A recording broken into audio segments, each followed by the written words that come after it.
నమస్కారం. Big debate ప్రత్యేక చర్చ కార్యక్రమానికి స్వాగతం. ఈరోజు కాంగ్రెస్ పార్టీ ముఖ్యమంత్రి తెలంగాణ ముఖ్యమంత్రి రేవంత్ రెడ్డి గారు పార్లమెంట్ ఎన్నికల ప్రచార భేరీని మోగించారు. ఇంద్రవెల్లి సాక్షిగా నాగోబా జాతరతో అక్కడ కార్యక్రమంలో ఆలయంలో పాల్గొనడంతో పాటుగా ఎన్నికల ప్రచారాన్ని ప్రారంభిస్తున్నట్టుగా చెప్పారు. ఖాయంగా గెలుపులు మావే అంటా ఉన్నారు. మా ప్రభుత్వాన్ని దించే సత్తా ఎవరికి లేదంటా ఉన్నారు. అయితే పార్లమెంట్ ఎన్నికలకి ఒక రకంగా చెప్పాలంటే కాంగ్రెస్ ఒక అడుగు ముందున్నట్టు కనపడుతుంది. రాబోయే 2 నెలల్లో ప్రచార తీరు ఎలా ఉంటుంది? ముఖ్యమంత్రి గారు చేసిన సవాళ్ళకి అటు రాష్ట్రంలో ప్రతిపక్షం, జాతీయ స్థాయి అధికార పక్షం బీజేపీ, బీఆర్ఎస్ ఏం చెప్తారని దాన్ని చూద్దాం. చర్చలో మనతో పాటు డాక్టర్ దూదిమెట్ల బాలరాజు గారు బీఆర్ఎస్ పార్టీ నాయకులు లైవ్లో ఉన్నారు. అలాగే దిలీప్ ఆచార్య గారు బీజేపీ సీనియర్ నాయకులు కూడా లైవ్లో ఉన్నారు. మనతో స్టూడియోలో చరణ్ కౌశిక్ యాదవ్ కాంగ్రెస్ పార్టీ నుంచి కూడా ఉన్నారు. ముందుగా బాలరాజు గారు, నమస్కారం సార్. ఈ ప్రధానంగా ముఖ్యమంత్రి గారి టార్గెట్ బీఆర్ఎస్ లాగే కనపడతా ఉంది. ఆయన పార్లమెంట్ ఎన్నికలైనా సరే ఎందుకో పెద్దగా బీజేపీ మీద అస్త్రాలు లేవు, బీఆర్ఎస్ మీదే టార్గెట్. అంటే మీ నాయకులు మాట్లాడుతున్నా కూడా 2 నెలలు కాకముందే ఏంటని మాట్లాడుతున్నారని అవే ప్రస్తావించారు ప్రధానంగా. ఏంటి అంటే పోటీ ఎలా ఉంటుంది అనుకుంటా ఉన్నారు? ప్రచారంలో ఆల్రెడీ ఆయన ముందున్నారు, మీరు సమీక్షలు చేస్తున్నారు పార్లమెంట్ వారీగా. ఏంటి మీకేమనిపిస్తా ఉంది? సార్ ముందుగా శ్రీనివాసరావు సార్, మీకు అదేవిధంగా ప్యానెల్లో ఉన్న పెద్దలు చరణ్ కౌశిక్ గారికి, అదేవిధంగా దిలీప్ ఆచార్య గారికి నమస్కారం. ప్రధానంగా ఏదైతే ఈ రోజు ఇంద్రవెల్లిలో రేవంత్ రెడ్డి గారు మాట్లాడిన తీరు, ఒక ముఖ్యమంత్రి మాట్లాడే భాషకు అది భావ్యం కాదని నేను ఒక డాక్టరేట్ గా, ఒక బీఆర్ఎస్ పార్టీ అధికార ప్రతినిధిగా, అంటే మీ దగ్గరే నేర్చుకున్నట్టున్నారు సన్నాసి అంటే సమస్య అది సార్, చెప్పండి. లేదు సార్, ఇప్పుడు ఆ రోజు తెలంగాణ ఉద్యమం అనేది ఎంత ఆవశ్యకత ఉంది, ప్రజలకు ఎట్లా పోవాలనే ఆలోచనతో ఆ రోజు ఉద్యమ నాయకుడిగా 4 మాటలు మాట్లాడవచ్చు. తర్వాతకి కేసీఆర్ గారు ముఖ్యమంత్రి అయిన తర్వాతకి వారి యొక్క వీడియోస్ చూడండి.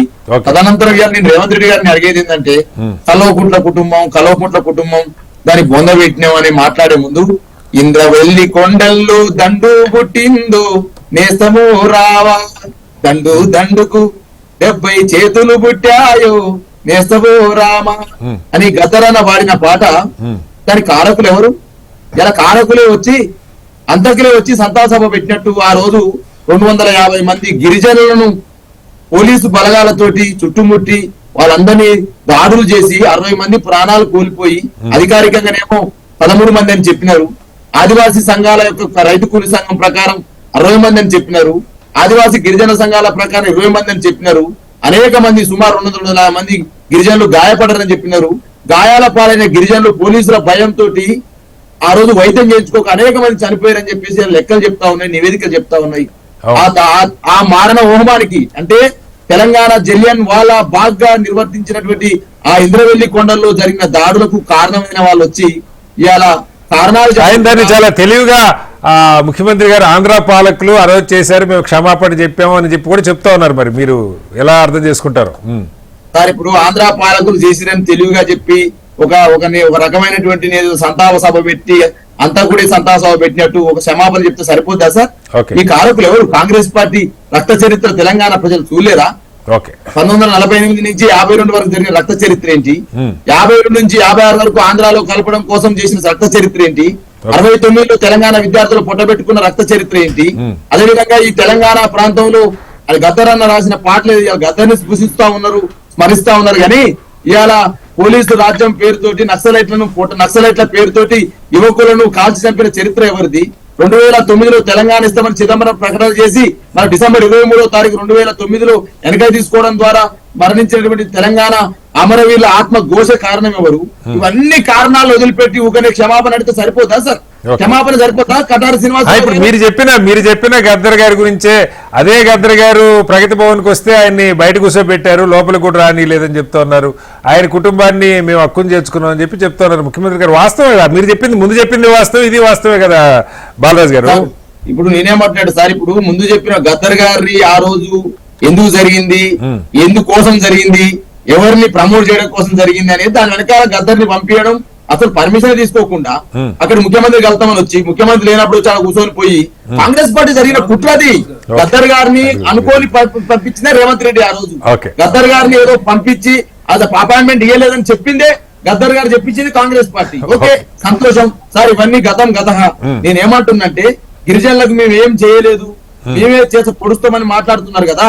కొమరం భీం సంబంధించి ఏదైతే ఉందో 17,233 కోట్ల allocations ST special development fund పేరుతోటి 2023-24లో 9.55% బడ్జెట్ ని కేటాయించినటువంటి చరిత్రను మీకు గుర్తు చేస్తా ఉన్నా.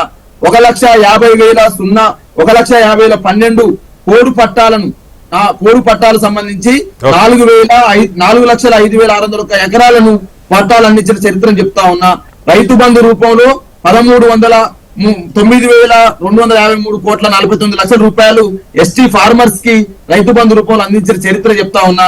కళ్యాణ లక్ష్మి సంబంధించి 13,336 కోట్ల 97 లక్షల రూపాయలు, 1,57,000. మీరేమని చెప్తున్నారు అక్కడ ఆయన ఆ నాగోబా గుడికే అసలు డబ్బులు లేని పరిస్థితి, 7 కోట్లు అక్కడ ఇచ్చినాం, అక్కడ తాగునీరు లేకపోతే బట్టి గారు కొంత రిలీజ్ చేశారు, రోడ్ లేకపోతే ఇంకొంత రిలీజ్ చేశారని అన్ని వివరాలు అక్కడే చెప్తా ఉన్న పరిస్థితి. దాదాపు 100 కోట్లు పైగా వాళ్ళ ముఖ్యమంత్రి అక్కడ. ఇప్పుడు సార్ నేను ఏమంటే ఆ లెక్కలు తప్పని చెప్పడానికి ఆదర్శాలు నేను నిదర్శనం చూపెడతా ఉన్నా.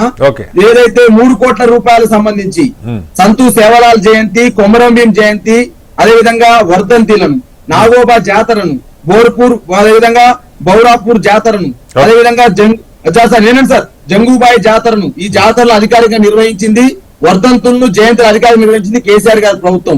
వీటి కోసం 3 కోట్లు కేటాయించింది కేసీఆర్ గారి ప్రభుత్వం ఎవ్రీ ఇయర్. అదేవిధంగా ఈ మేడారం జాతరకి 75 కోట్లు కేటాయించింది. Komaram Bheem memorial tribal museum జోగాపేటలో 2016-17లో 20 కోట్లు కేటాయించింది కేసీఆర్ నాయకత్వం. అదేవిధంగా సమ్మక్క సార ట్రైబల్ మ్యూజియం మేడారంలో 2018-20లో 2,53,00,000. బాలరాజు గారు అంటే నేను ఇవన్నీ ఆధారాలతో చెప్తాను. తెలంగాణ ప్రభుత్వం అధికారులు 10 ఏళ్ళ తర్వాత అసలేం చేయకుండా ఉండరు. కానీ ఒకసారి చరణ్ గారు ఇక్కడ పాయింట్ ఏంటంటే, ఒక మాట మంచి మాట ఆయన చెప్పింది, బహుశా ప్రభుత్వం ఏర్పడ్డాక కూడా కేసీఆర్ గారు కొన్ని సందర్భాల్లో మాట్లాడారు, నాకు కరెక్ట్ గుర్తులేదు. కానీ ఈ పదం ఆయన దగ్గర నుంచి వచ్చింది, వాళ్ళ ముఖ్యమంత్రి గారు అదే పదం వాడుతూ ఉన్నారు, ఈ సన్నాసులని. ఇది అట్లాగే చచ్చిపోయిన పార్టీ బీఆర్ఎస్ అంటే వాళ్ళు 2 నెలల్లో ప్రశ్నించడం ఎంత తప్పని మీరు అనుకుంటా ఉన్నారు. అదేవిధంగా 2 నెలలు నిన్నటిదాకా ఉండి 39 మంది ఎమ్మెల్యే సీట్లు ఉన్న పార్టీని, ఆ పార్టీ సచిన పార్టీని ముఖ్యమంత్రి గారు అంటాం అంటే కొంచెం ఏ రకంగా చూడాలన్నది ఒకటి. మొత్తంగా ఏం చెప్తారు సార్? ఇప్పుడు తెలంగాణ రాష్ట్రాన్ని మీరు చూడండి, 6 నెలల వెనుక పోయి చూడండి. తెలంగాణలో కాంగ్రెస్ చచ్చిపోయింది అన్నది వాళ్ళే, తెలంగాణలో మాకు పోటీ బీజేపీతో అన్నది వాళ్ళే. మీరు చూసేదా కాంగ్రెస్ పార్టీ చచ్చిపోయింది ఇక్కడ కాదు, దేశంలో చచ్చిపోయింది అన్నది వాళ్ళే. వాళ్ళ భాషలో మేము మాట్లాడే భాష 10% బాధతో మాట్లాడుతున్నాం. ఎందుకంటే 6 నెలల కాలం పాటు విమర్శించామని చెప్తూనే కాంగ్రెస్ పార్టీ విమర్శించారు. 1981లో ఆనాడు సమైక్య రాష్ట్రంలో జరిగిన దాని మీద మేము ఈనాడు అంటే క్షమాపణలు చెప్పినామంటే మాకు చిత్తశుద్ధి ఉంది అనేది చాలా స్పష్టం. అదే కాకుండా మేము ఇచ్చిన మాట ప్రకారం ఆ నాగోబా టెంపుల్ సంబంధించి కావచ్చు, ప్రభుత్వం ఇచ్చింది, వ్యక్తిగతంగా కూడా రేవంత్ రెడ్డి గారు 30 లక్షల రూపాయలు ఇచ్చారు. అదే కాకుండా మహిళలకు సంబంధించినటువంటి ఏదైతే స్కూళ్లలో డ్రెస్లకు సంబంధించి కూడా సెల్ఫ్ హెల్ప్ గ్రూపులకు ఇస్తామని చెప్పేసి ముఖ్యమంత్రి గారు చెప్పారు. మాది ప్రజాప్రభుత్వం. మీరు గద్దర్ గారిని 3 గంటల పాటు బయట కూర్చోబెట్టి గద్దర్ గారు అవమానించారు, కరెక్టే. ఆయన లేనప్పుడు వచ్చినట్టు పిలిపించుకోవచ్చు కదా. మీరు తర్వాత పిలిపించుకున్నారా? వారిని గద్దర్ గారిని పిలిపించుకున్నారా? లేదా హాస్పిటల్ ఉంటే మీరు పరామర్శించారా? లేకపోతే మీరు ఆనాడు వారిని అవమానించారు, మాకు గెలిపిస్తేనే లేకపోతే మేము గేటు కనుక్కొని లోపలికి వచ్చిన సందర్భం. అదే కాకుండా గద్దర్ గారిని ఇప్పుడు మమ్మల్ని అడిగినా జయంతి గారిని వర్ధం చేయాలని ఎవరు అడగలేదు. జయంతి వర్ధం మాట్లాడితే మేము సపరేట్ మాట్లాడద్దు. అదేవిధంగా మీ ట్యాంక్ విగ్రహం పెడతాని చెప్పినాం, యూనివర్సిటీ వారి పేరు పెడతాని చెప్పినాం, గద్దర్ అవార్డు కూడా ప్రకటించినాం, మాకు చిత్తశుద్ధి. అదే కాకుండా గద్దర్ గారి కూతురికి మేము ఎమ్మెల్యే టికెట్ కూడా ఇచ్చినాం. మీలాగా శంకరమ్మను గెలవకుండా అమరవీరుల కుటుంబాలు 1200 మంది అని చెప్పేసి 800 మందికే మీరు ఆనాడు పరిహారం ఇచ్చారు. మరి మిగతా 400 పేరు 1969 గురించి చెప్తా ఉన్నారు. అదే మళ్ళీ మిగతా ఉద్యమం గురించి చెప్తా. మరి కేసీఆర్ గారు 1992లో టీడీపీలో ఉన్న నాడు 610 జీవో తీసేయాలని చెప్పింది ఆయనే. 370 ఆర్టికల్ తొలగించారు. ఆంధ్ర ప్రాంతం నుంచి ఉద్యోగులు రాకపోవడంతో మాకు ఇబ్బంది అయితే చెప్పింది కేసీఆర్ గారు. మరి కేసీఆర్ ఆనాటి మాటల గురించి కూడా మాట్లాడుకోలేదు మనం.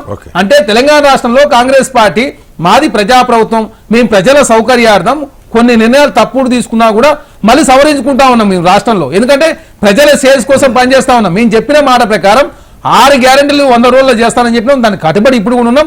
ఇంకా 2 గ్యారెంటీలు సంబంధించి ఈ రోజు అట్లాగే మిమ్మల్ని ఇప్పుడు 6 గ్యారెంటీలది చాలా మంది ఆర్థిక నిపుణులు వాళ్ళు చెప్తుంది.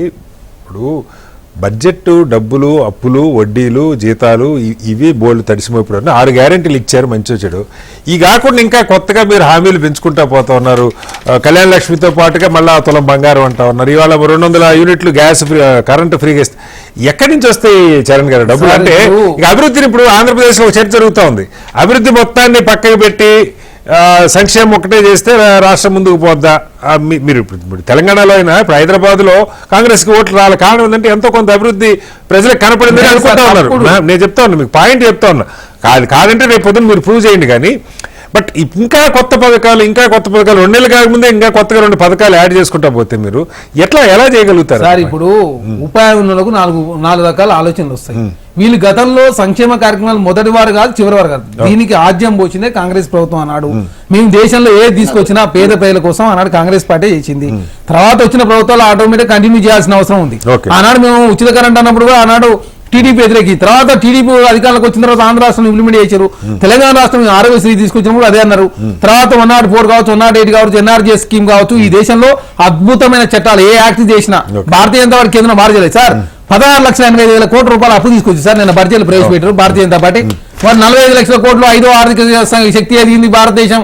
మీరు 16,95,000 కోట్ల రూపాయలు అప్పు తీసుకొచ్చి తెలంగాణ విభజన హామీలు ఇచ్చినా మరి మేమేమంటాం సార్? మన్మోహన్ సింగ్ గారు ప్రభుత్వం గురించి గతంలో కేసీఆర్ గారు అసెంబ్లీలో చాలా స్పష్టంగా చెప్పిండు. మన్మోహన్ సింగ్ గారు ప్రధానమంత్రి ఉన్నప్పుడు ఈ దేశంలో అప్పులు తీర్పిండు, ప్రభుత్వ రంగ సంస్థలను నెలకొల్పిండు, నిరుద్యోగాన్ని తక్కువ చేసిండు, పేదరికాన్ని తక్కువ చేసిండు, జీడీపీ పెంచిండు, ఎగుమతులు పెంచిండు, దిగుమతులు తక్కువ చేస్తుండ్రు. మాకు పరిపాలన లక్ష్యం. మేము ఇప్పుడు ఈ నిపుణులతో ఎప్పుడు కూడా చర్చిస్తాం, నిపుణులు కలుస్తాం. వీళ్ళు కేంద్రంలో మీరు చూసారు కదా, నరేంద్ర మోడీ గారిని ఎప్పుడైనా కలిసి రాజకీయం చేస్తారు. మేము రాజకీయ సందర్భం మాత్రం రాజకీయం చేస్తాం. మిగతా సందర్భంలో మాది ప్రభుత్వం కాబట్టి ప్రభుత్వంలో టీఆర్ఎస్ పార్టీ మీద భాగస్వాములు. అందుకే మనం కలవండి, మీ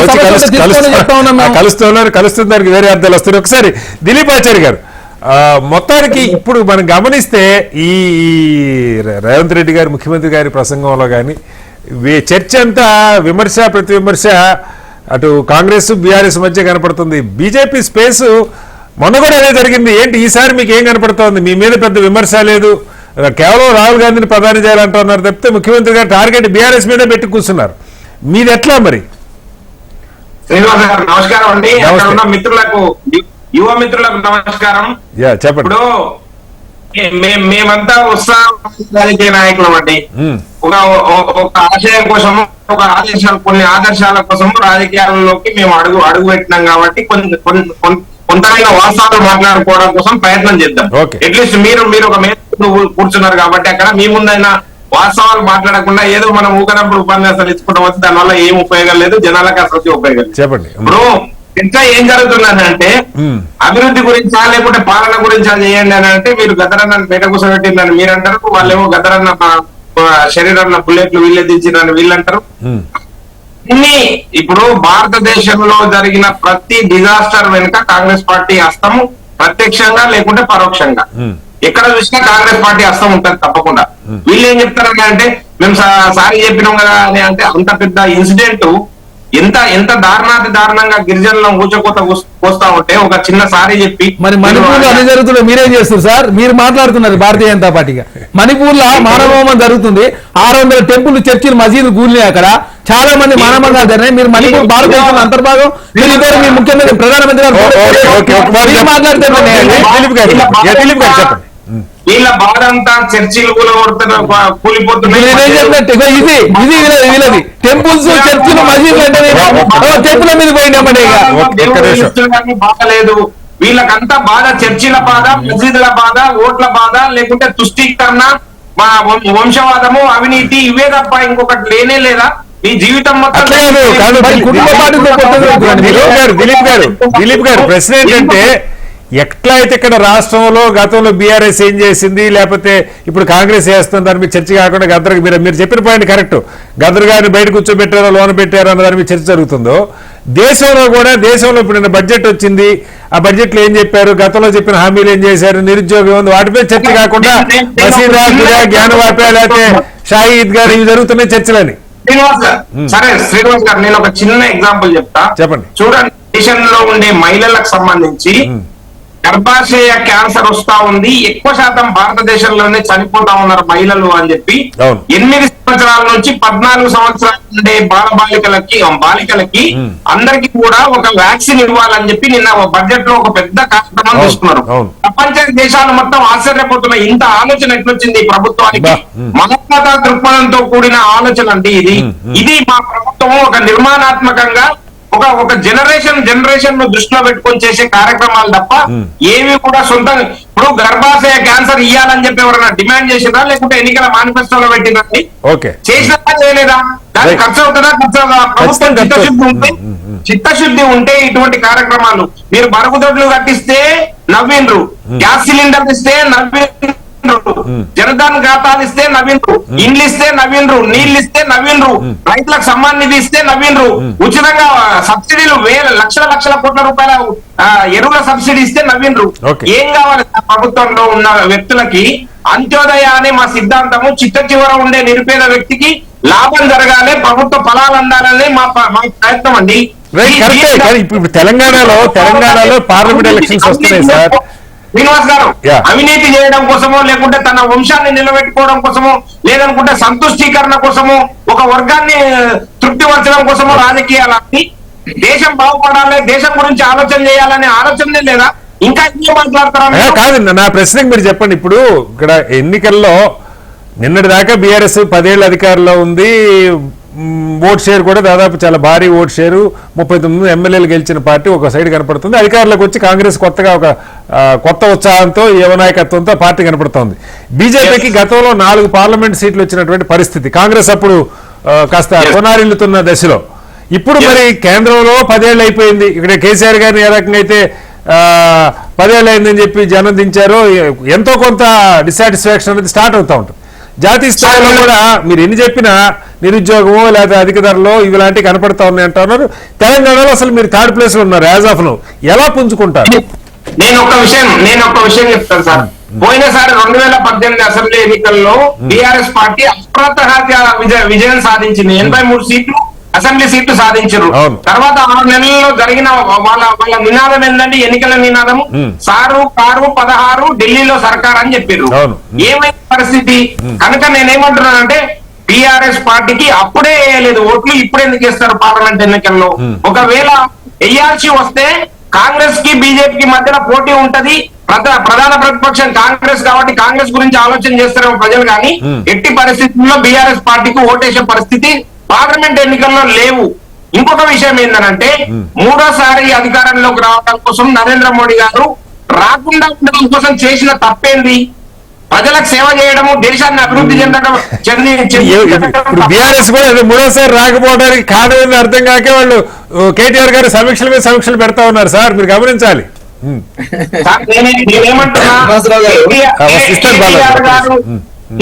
కేటీఆర్ గారు సమీక్షలు ఎన్నికల కంటే ముందు పెట్టింటే, ఆ అహంకారాన్ని విడనాడి ప్రజల మధ్యలోకి వచ్చింటే ఇలాంటి సమీక్షలు కాదు, వాళ్ళ కనీస కార్యకర్తలను కలిసే అవకాశం ఉండింటే ఆ పరిస్థితి వచ్చేది కాదు, ప్రజలు తిరస్కరించే పరిస్థితి ఉండదు. కానీ అహంకార పూరితంగా కుటుంబమే పార్టీ కుటుంబము ప్రభుత్వము అని అనుకొని తప్పుడు నిర్ణయాలు తీసుకోవడం వల్ల ప్రజలకు దూరమైన పార్టీ. ఆఖరికి చెప్పండి, మొన్న అమిత్ షా గారి కాదు దిలీప్ గారు, అమిత్ షా గారి పర్యటన ఉంటుంది అనుకున్నారు, మళ్ళీ అది ఎందుకో వాయిదా పడింది, మళ్ళీ కొత్త డేట్ కూడా రాలేదు. ఏంటి కేంద్ర నాయకత్వం పోయినసారి చాలా భారీగా మోడీ గారు అమిత్ షా గారితో సహా తెలంగాణ మీద చాలా ఫోకస్ పెట్టారు. ఆ స్పెల్ లో కూడా ఇది లాస్ట్ లో ఉంది ఎన్నికలు. ఇప్పుడు మరి తెలంగాణ మీద ఫోకస్ పెడతారా జాతీయ నాయకత్వం? మా రోడ్ మ్యాప్ చూస్తే ఇప్పుడే మేము ఆఫీస్ బేరర్స్ మీటింగ్ అయిపోయింది, మేము ఇప్పుడే అక్కడనే భారతీయ జనతా పార్టీ ఆఫీస్ లో ఉండి మాట్లాడుతున్నానండి. ఇంతకు ముందే మా రోడ్ మ్యాప్ చూస్తే పరిశాన్ అయిపోతారు. మా రోడ్ మ్యాప్ మీ రోడ్ మ్యాప్ మొత్తం ఇప్పుడు నేను డిస్కస్ చేయలేను.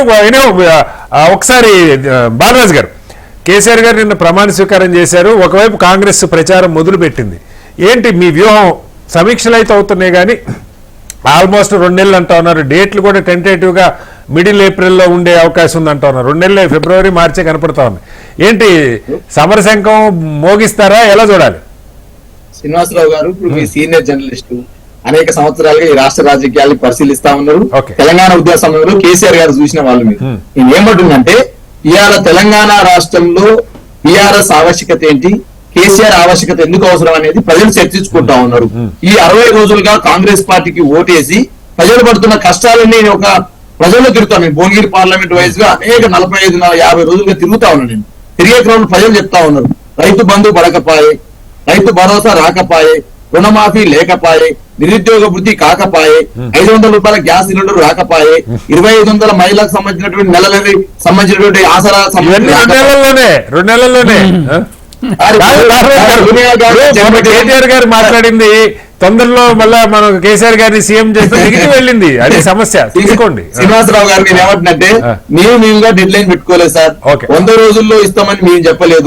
ఫిబ్రవరి 1వ తారీఖు రోజు గ్రూప్ 1 ఎగ్జామ్ నోటిఫికేషన్ ఇస్తామని మేము చెప్పలేదు సార్. కాంగ్రెస్ పార్టీ చెప్పింది సార్. ఫిబ్రవరి 1 అయిపోయింది సార్. ఇలా ఫిబ్రవరి 3వ తారీఖు, ఇలా 2వ తారీఖు సార్. నేను ఏమంటున్నట్టే సార్, ఇలా హామీలు ఇచ్చింది వీరు, అమలు చేయాల్సింది వారు.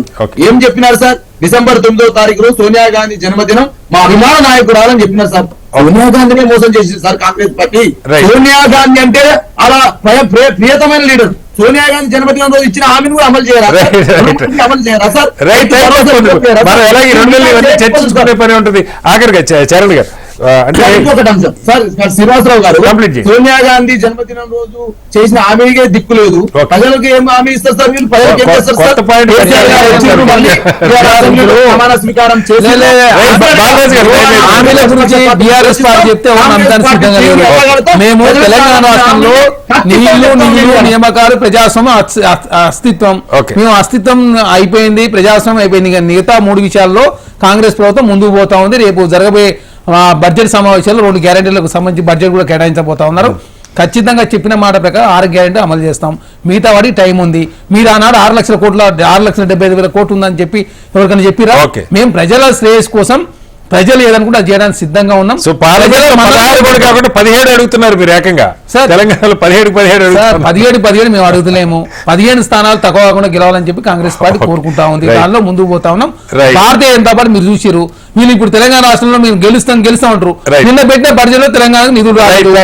అన్నిటి గురించి చాలా ఉన్నది కాబట్టి భారతీయ జనతా పార్టీ సింగిల్ లీడ్కే ఉంటది, బీఆర్ఎస్ పార్టీ సింగిల్ లీడ్ ఉంటది. ఖచ్చితంగా కాంగ్రెస్ పార్టీ 15 పార్లమెంట్ నుంచి 12 నుంచి 15 సీట్లు. మొత్తంగా ఇది ఈ ఎన్నికల ప్రచారం కాంగ్రెస్ పార్టీ తెలంగాణ ముఖ్యమంత్రి తోటి తెలంగాణలో ప్రారంభమైంది. రాబోయే రోజుల్లో మిగతా పార్టీలు కూడా వేగవంతం చేసేటువంటి పరిస్థితి కనపడుతుంది. చర్చలో పాల్గొన్న చరణ్ కౌశిక్ యాదవ్ గారికి, దిలీప్ గారికి, అలాగే డాక్టర్ బాలరాజు గారికి ప్రత్యేక ధన్యవాదాలు. ఇది వాళ్ళ బిగ్ డిబేట్. రేపు మరోసారి మళ్ళీ కలుద్దాం. అందరికీ నమస్కారం. సెలవు.